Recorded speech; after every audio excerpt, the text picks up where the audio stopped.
My name is Matt Boehnke, State Senator from the 8th Legislative District. I come from the Tri-City area, which is Kennewick, Richland, and Pasco.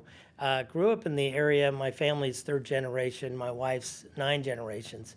So it means a lot to have the rolling hills of the Horse Heaven Hills that are around us, and even the rolling Columbia River right through the middle of it. So it's amazing the memories I had as a kid growing up and the families and friends who are still around, just be elected and support them and really represent them up here at the Senate.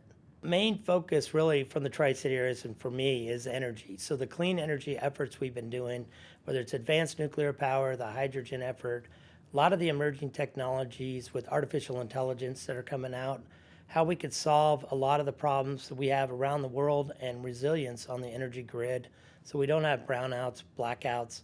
Whether you get into permitting siting of an energy generation or producer of a wind farm, a solar farm, but even up to a nuclear power, we got to get that down into being a more effective, efficient government. So permitting, siting, and then transmission lines. I really don't like having them all across the state.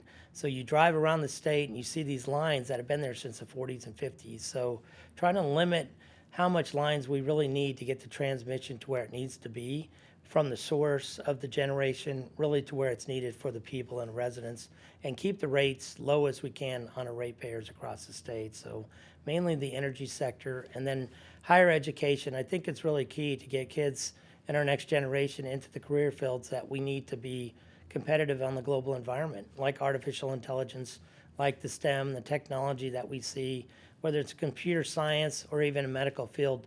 You're going to see the adaptation or the evolution of artificial intelligence, how we're going to be able to learn that, use it as a tool, and maybe hopefully cure cancer someday. Not much spare time, but mainly focused with the families, and so we can be out with our horses. We have a couple of animals where we live, and then just hanging out to try to relax and rest. We have a great part of our community in the 8th District where we get a lot of sun. So I think just relaxing, getting outside, enjoying the outdoors is the main hobbies I enjoy.